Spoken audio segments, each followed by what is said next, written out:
Breaking news, a teen charged in the Brooklyn Day mass shooting will be tried as an adult. He's facing the potential for serious jail time. The impact it will have on the case, a stern warning to criminals in Baltimore. My administration will hold the entire family accountable. With the mayoral election on the horizon, we ask residents if this approach is what the city needs. Of course, that's always what you want to see.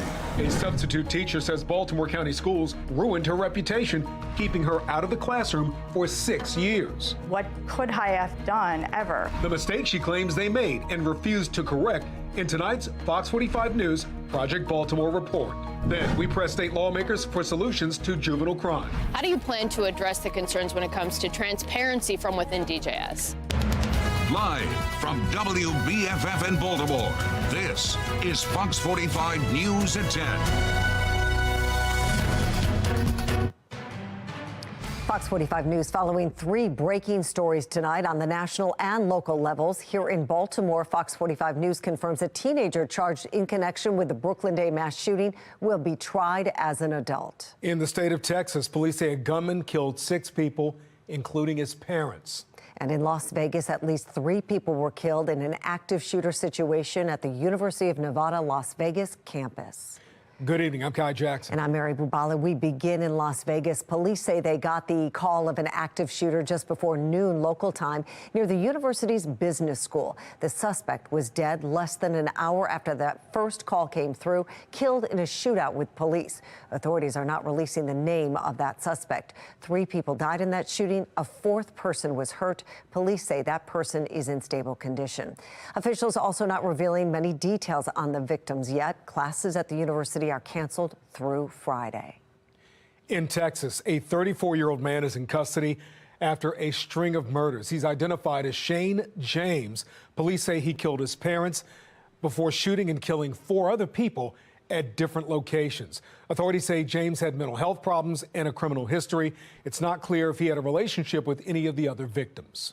Here in Baltimore, Fox 45 News confirms a 17-year-old facing weapons and riot charges in connection with the Brooklyn Day mass shooting will be tried as an adult. The news comes 5 months after 2 people were killed and 28 others were hurt at that block party. Fox 45's Vincent Hill joins us with a closer look at this case. Vince? Yeah, Mary, that teen that was captured on video back on July 2nd could now be facing some serious jail time. While Baltimore police still haven't arrested anyone for homicide, he has not been charged with homicide or attempted homicide. The 17-year-old arrested in connection to the Brooklyn Day mass shooting, being charged as an adult.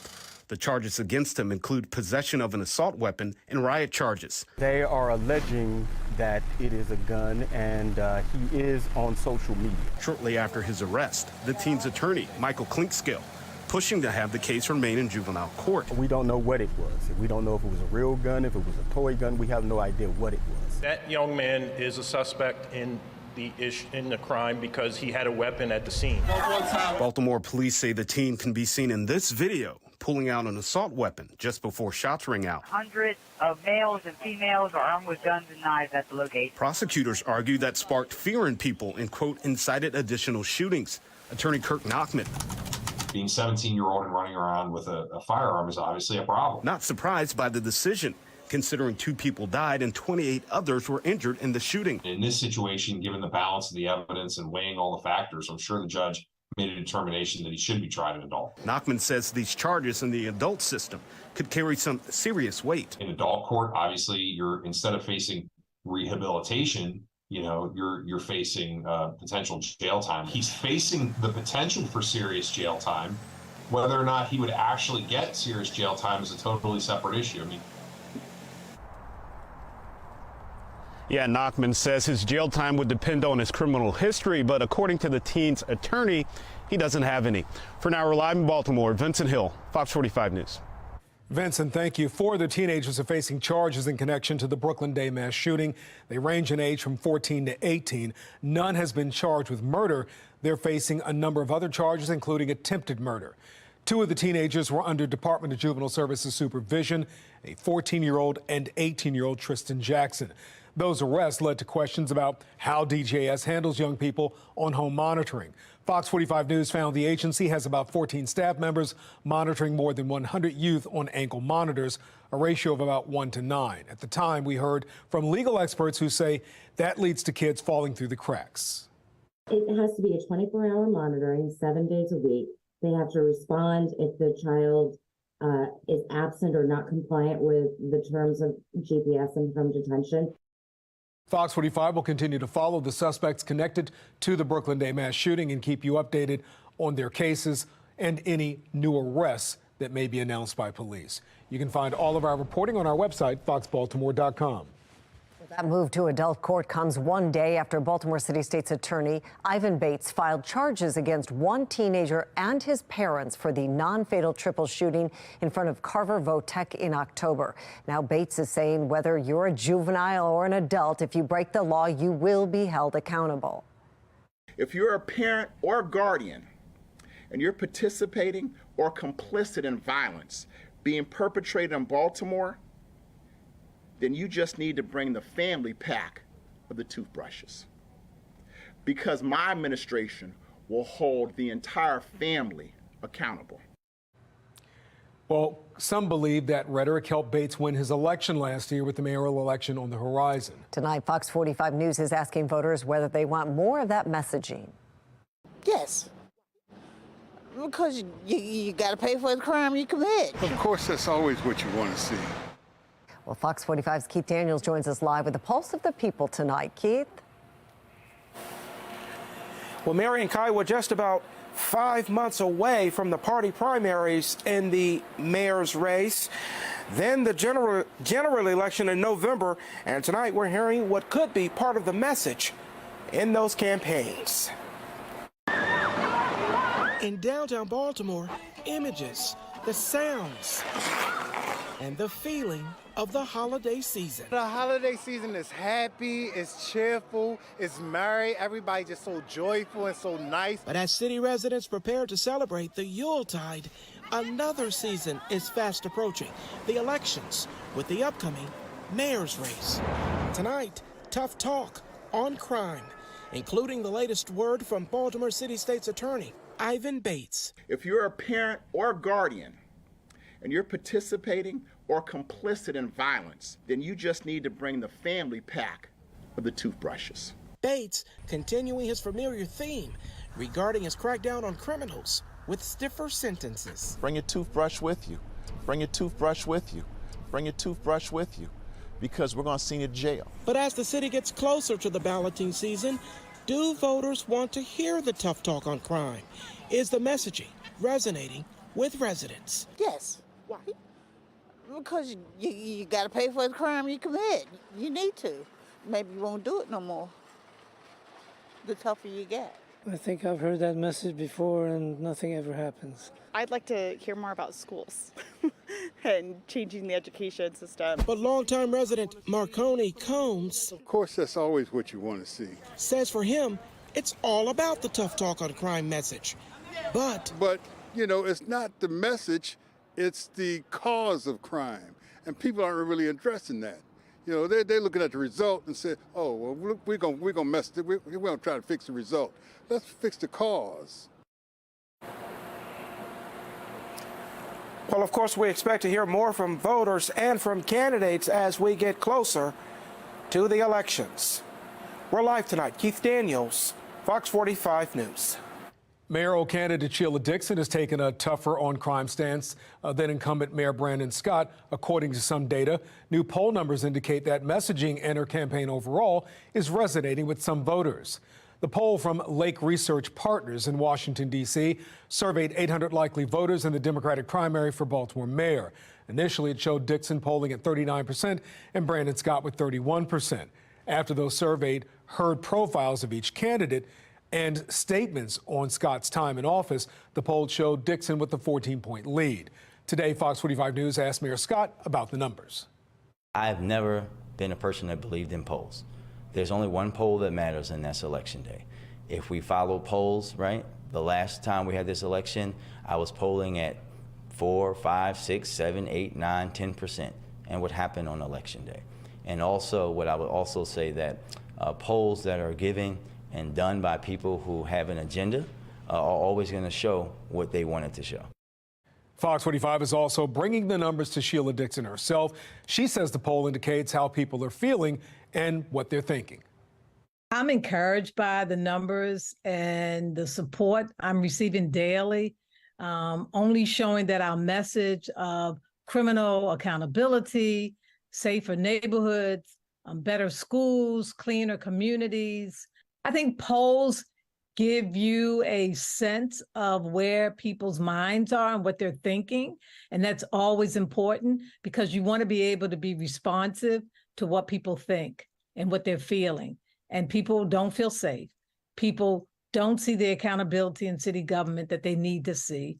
People want to be able to have good schools in their neighborhoods and their children to be safe and going to schools. And so all of those are factors that when you are in public office, you have to listen to these issues. And then you have to come up with a plan and react and have the kind of leadership that's going to execute a way to resolve so many of these things that are happening.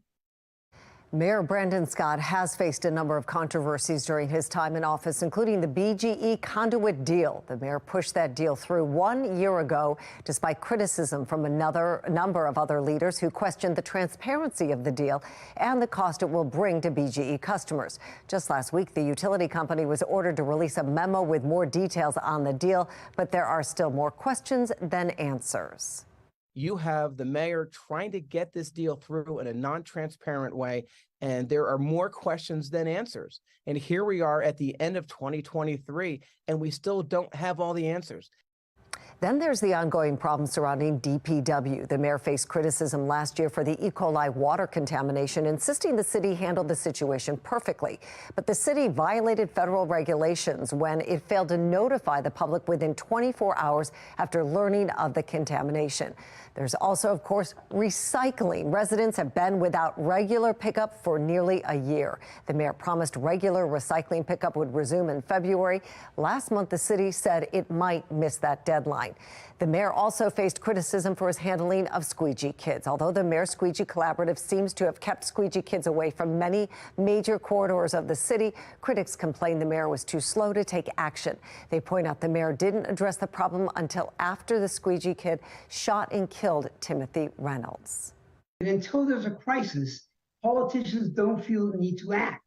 And when you have a city in which one party so dominates, that is typical, because there doesn't appear to be any threat to their holding office as long as they eventually act.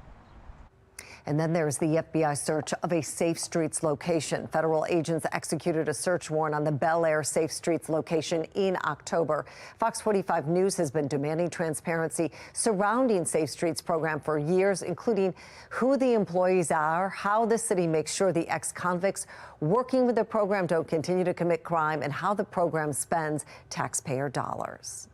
Public information such as what we're talking about is public under Maryland law. And when you redact these things, it is arguably a violation of the law on its face in the state of Maryland. So they need to have radical transparency. There's the issue of juvenile crime and car thefts in Baltimore. More than 10,000 cars have been stolen in the city. That's more than 200% increase over last year. Our cameras caught this video of a city impound lot filled with recovered vehicles. Fox 45 News has heard from victims of car theft who say getting their vehicle back from the city was difficult and expensive. Many of them had to pay for tickets actually acquired while their car was stolen. Data shows juveniles are responsible for nearly 40% of car thefts in Baltimore. It's not just property theft. It's not. If you don't own your home, your car is the most valuable thing that you probably own. And it's not a luxury. It's the way that you get your kids to school, that you go to your job. They see something trending on TikTok and now they're doing it. And a lot of juveniles, they know that it's really no consequences if they take the vehicle. They feel like, well, we under 17. If our moms come get us, we go home the same day after they done committed the crime. They're catering to the children. They're catering to the lawbreakers. Well, Mayor Scott has said the juvenile system needs to be completely redone, but has never given specifics about what he'd like to see changed. Now, leadership in Annapolis say they are ready to start drafting legislation to tackle juvenile crime. Fox 45 News is pressing them on their plans. How do you plan to address the concerns when it comes to transparency from within DJS? Look, it's really tough. These are kids. Well, we want to hear from you. Do you think the juvenile crime crisis is out of control? Head to foxbaltimore.com/vote to weigh in. We'll take a look at the results and Mackenzie's full report on lawmakers' juvenile crime plans coming up at 10:30. Coming up on Fox 45 News at 10 o'clock tonight, a member of Maryland's Hate Crime Commission is reinstated just weeks after she was suspended over controversial comments about Israel. Why the Attorney General is walking back his decision and the reaction from some lawmakers. A heated exchange between two candidates at tonight's GOP presidential debate.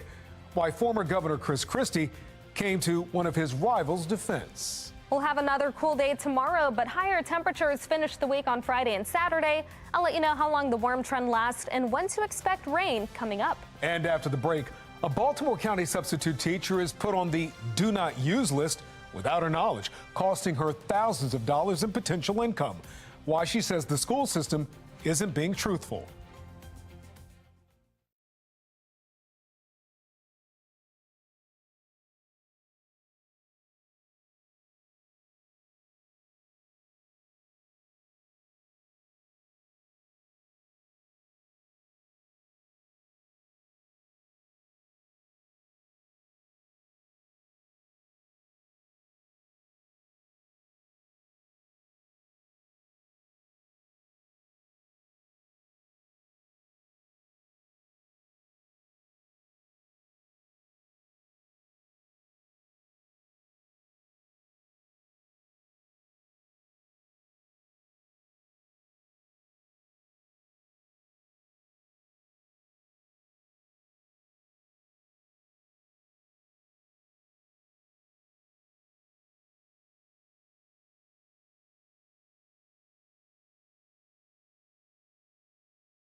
A Baltimore County substitute teacher says her reputation has been damaged, costing her thousands of dollars in lost income. As Project Baltimore's Chris Papps explains, this teacher says the school system made a mistake it won't correct.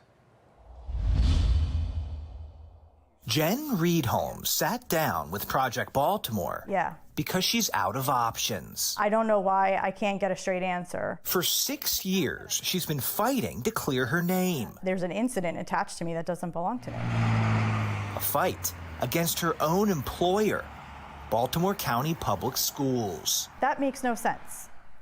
But Baltimore County Schools doesn't seem to make a lot of sense most of the time. Reedholm began substitute teaching for BCPS in 2017. Specifically, she wanted to work at Warren Elementary in Cockeysville, her community school, where her own children went. It was in my neighborhood. I knew the community, I knew the children, I knew the teachers. Warren Elementary, like many schools, struggles to find substitute teachers, and Reedholm wanted to help. But after getting her teaching certificate, she noticed she wasn't getting any job opportunities at Warren. Not understanding why, she started asking questions and learned her name was on the do not use list. What did you think when you found out that you were on the do not use list? I didn't know what to think. I just wanted to know why. Why would I be on such a list? I mean, what could I have done ever? For the next 5 years, Reed Home tried multiple times to have her name removed, but all of her attempts failed because the initial principal who put her on the list in 2017 left the school. And each principal since has relied on that 2017 account of what happened. Finally, in October 2022, Reed Home learned why she was put on the list in the first place when she received this letter from BCPS Central Office. The letter described an unsafe incident that occurred. According to the letter, she left a class she was responsible for unattended while working at Warren Elementary. But Reed Home says that never happened. It's impossible. For one reason. I never substituted at the school, and I have proof. The district has not told Reed Home the exact date of the alleged incident, making it more difficult for her to disprove. But this is Reed Home's online employment history. And you can see, according to BCPS's own records, she never worked at Warren Elementary. What do you want?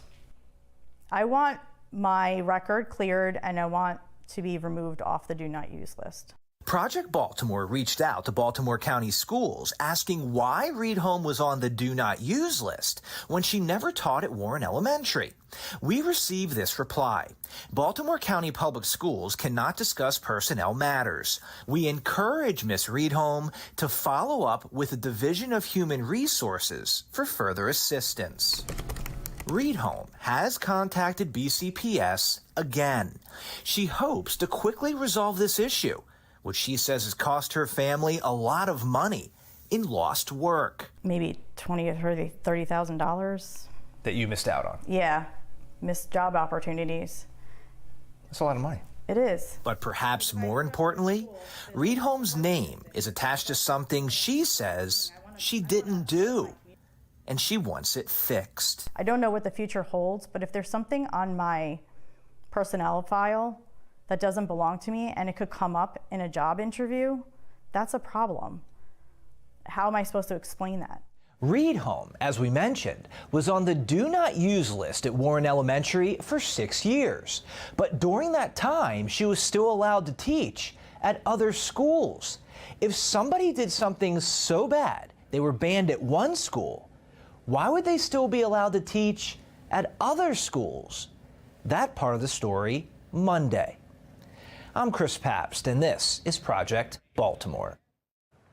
A member of the Maryland Hate Crimes Commission is reinstated following a controversial social media post. Why the Attorney General's office says she shouldn't have been suspended in the first place. It was a chilly day, and overnight, that cool trend's going to continue. We're talking temperatures falling to the upper 20s, low 30s, waking up to freezing numbers, then a slight warm up by the afternoon. I'll have what you can expect in my Weather Authority forecast. Jasmine, thank you. And as we head to break, we're taking a live look right now at Towson. There's the Avalon building. Crisp night out there tonight, but not bad at all in the middle of December.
Maryland Attorney General Anthony Brown is reinstating Zainab Chowdhury to the state's Hate Crimes Commission. Chowdhury is the director of Maryland's Council on American Islamic Relations, also known as CARE. She was suspended from the commission last month following a controversial social media post, including one comparing Israeli supporters to Nazis.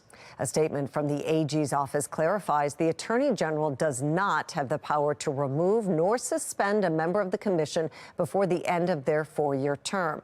AG Brown says he's asking the General Assembly and Governor Wes Moore to create a charter amendment giving the AG power to suspend a member because of comments on a public platform.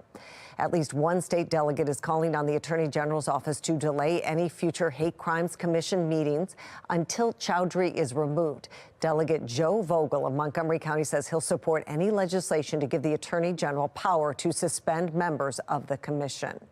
Now, several colleagues across the country reporting incidents of anti-Semitism on campus. Now those students are sharing their firsthand accounts with lawmakers. National correspondent Kayla Gaskins has the story. Jewish students at top American universities report a dramatic shift in campus culture. To such an extreme of intolerance that 70% of MIT's Jewish students polled feel forced to hide their identities. MIT graduate student Talia Khan sharing her experience with lawmakers on Capitol Hill. I was forced to leave my study group for my doctoral exams halfway through the semester because my group members told me that the people at the Nova Music Festival deserved to die because they were partying on stolen land. Reports of anti-Semitism spiking at NYU as well. Today, in 2023, at NYU, I hear calls to gas the Jews, and I am told that Hitler was right. Being a Jew at NYU has meant being physically assaulted in NYU's library by a fellow student while I was wearing an American-Israeli flag. Anti-Semitism also an issue at UPenn. A Jewish student accosted, "Jews are Nazis," etched adjacent to Penn's Jewish fraternity house. Why doesn't the university hold the perpetrators of such acts accountable? Critics comparing Harvard President Claudine Gay's passionate fight against African-American racism to her current approach to anti-Semitism. In 2020, Gay wrote about the need to work against the old hatreds and the enduring legacies of anti-Black racism with a new sense of urgency.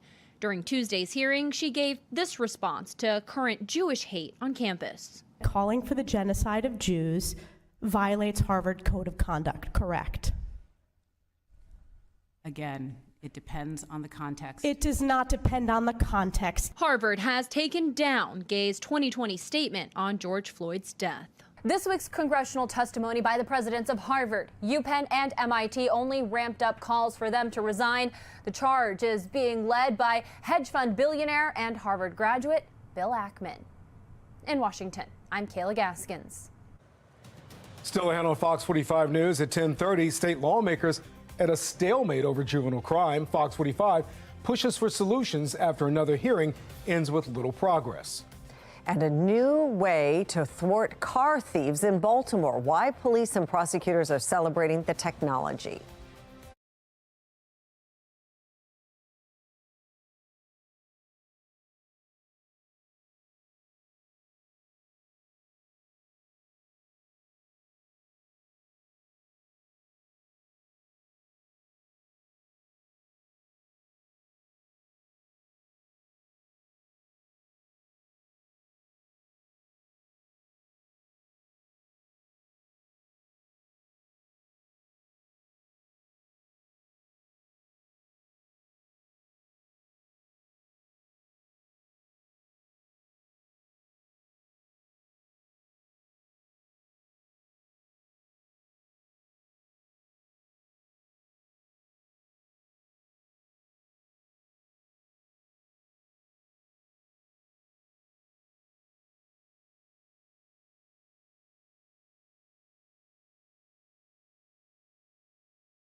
We're following three big stories tonight. New information on the mass shooting in Las Vegas and also in Austin, Texas. What we're learning about each suspect, as at least 9 people have died. The Maryland Department of Transportation faces sweeping budget cuts. One lawmaker's criticism of the plan and how it could impact your wallet. And Fox 45 News has the fallout from a third juvenile justice hearing in Annapolis as lawmakers are at odds over youth crime laws. Tuesday's hearing likely the last chance for state leaders to come up with a juvenile crime plan before the session begins in January. Fox 45's Mackenzie Frost continues to press state lawmakers on their search for solutions. Now it's a waiting game to see the actual plans from Democrats in charge. But one thing is seemingly getting more bipartisan support, and that's a push for more transparency from within the Department of Juvenile Services. With 3 meetings down, they just kind of cycle through the system. Our imaginations need to be greater than that. Third briefing of Maryland House Judiciary Committee. The House Judiciary Committee has heard from prosecutors, police, the Department of Juvenile Services, diversion programs, and more. We have the pieces from these 3 hearings to start to put together the legislation. And I think we'll be looking at issues related to probation, the length of time people are on probation, and a couple of the other issues. But what those plans will be remains the unanswered question throughout this entire conversation. Welcome, everyone. In Baltimore City Wednesday morning, I am truly thrilled in this moment. We questioned Senate President Bill Ferguson about he and other lawmakers will answer that big question. So we'll be releasing stuff before, at the beginning of session. One thing garnering support from both sides of the political aisle, at least in the House, accurate data about juvenile crime, especially when Secretary of DJS Vincent Schiraldi touts declining data. I know that that's hard for people to swallow if they're one of the people whose cars that were stolen, but I don't think that's typical of what's happened with kids under 13. And I think the data shows that the kids under 13 are actually doing better now than they were before the law changed. There are some questions as to, how much juvenile crime do we have? Depending on who you talk to, you have a lot of different ways of looking at it. The Department of Juvenile Services says juvenile crime is down 66%. That is absolutely false. It might be down from their point of view, but it doesn't mean the real legitimate juvenile crime is happening. We took that issue to the Senate President. How do you plan to address the concerns when it comes to transparency from within DJS? Look, it's really tough. These are kids. And so the data about an individual child is private and should be private, just like we do for the school system. An individual child shouldn't be stigmatized. How do we have information that is transparent about the systems working together? And I think that's where there's a bit of a gap that fell apart that we need to rebuild. Not a direct answer from Ferguson. While they debate data, the frontline prosecutors on the ground seeing the impact of juvenile crime are clear about the reality of the crisis. They come in, we can't detain them, they're back in the community the next day. They know that, nothing's really going to happen to them if they keep their crime in a certain limit of types of crime. We all have the same sad song, no matter where we are in the state. Some lawmakers are calling for more resources for the Department of Juvenile Services. For Clippinger, that may mean shuffling things around within the agency. Does resources equate to more funding? I think that they certainly need to direct some of the resources they already get a little better. With just over a month before session, there appears to be several ideas up in the air, but nothing finalized just yet. It's starting to come down to who will lawmakers listen to, the prosecutors on the ground or DJS when it comes to the juvenile crime crisis. In the newsroom, Mackenzie Frost, Fox 45 News. And that brings us to our question of the day. Based on your experience, do you think the juvenile crime crisis is out of control? So far, 97% of people who voted say no. To make your voice heard, head to foxbaltimore.com/vote. And actually, that should be yes.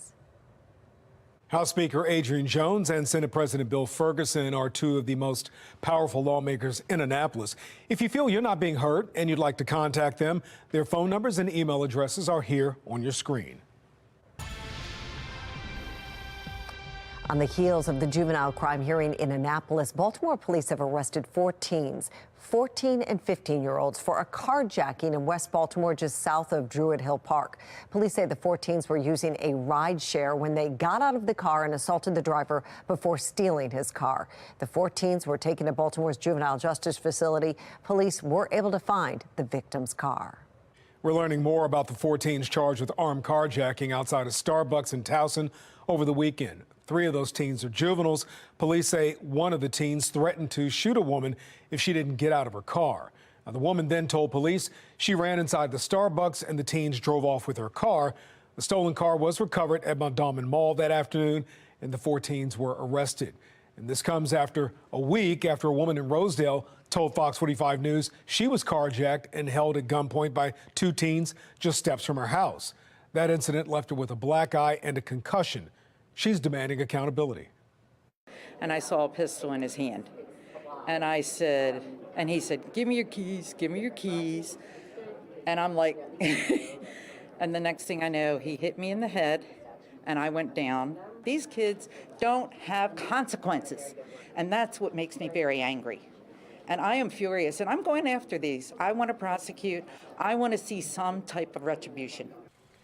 A 15 and 16-year-old were charged in the incident. Baltimore County Police say the 16-year-old will be tried as an adult.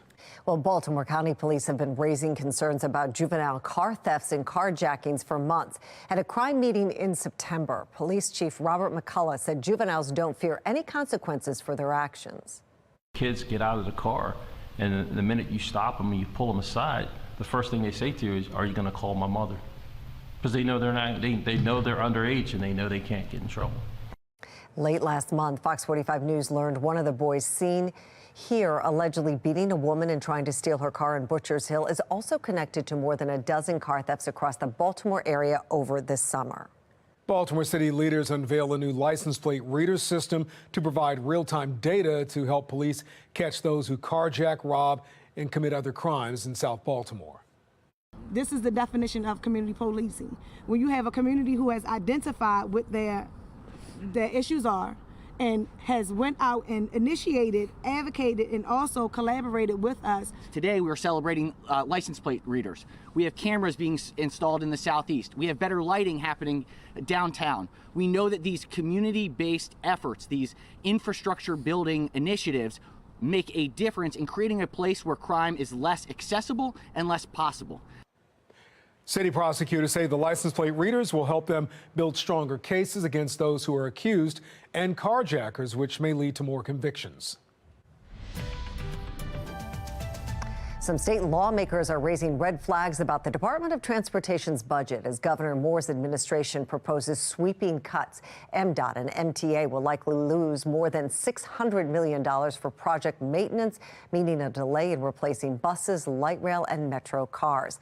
There's also a possibility of raising the prices for parking at BWI Airport, and the MBA will likely have to suspend operations on Saturdays and raise some prices. Some MTA commuter buses will be cut and marked train lines will be limited. The Highway Administration will have to limit trash and litter pickup. Now, FOX45 News spoke to State Delegate Jared Solomon, who serves on the Transit Caucus. He calls the proposal a tough cut across the board. Without having a really serious conversation about readjusting revenue and necessary resources going forward, it's going to be really hard to, to be able to restore some of the things that have been taken out. If you're reliant on certain types of transportation that's been cut, some of the transit pieces, you're going to be scrambling. Senator Cory McCray sent a letter to the MDOT secretary today saying he's concerned this proposal will pit regions against each other. The senator also criticizes a lack of communication about the plan. He writes, "Had I heard from your office, it might have allowed me to better understand your thoughts or lack thereof behind this particular distribution of cuts." We're following breaking news as in 2 mass shootings in Las Vegas. Police say they've identified the deceased suspect who opened fire on the campus of UNLV. According to CNN, the suspect is a former college professor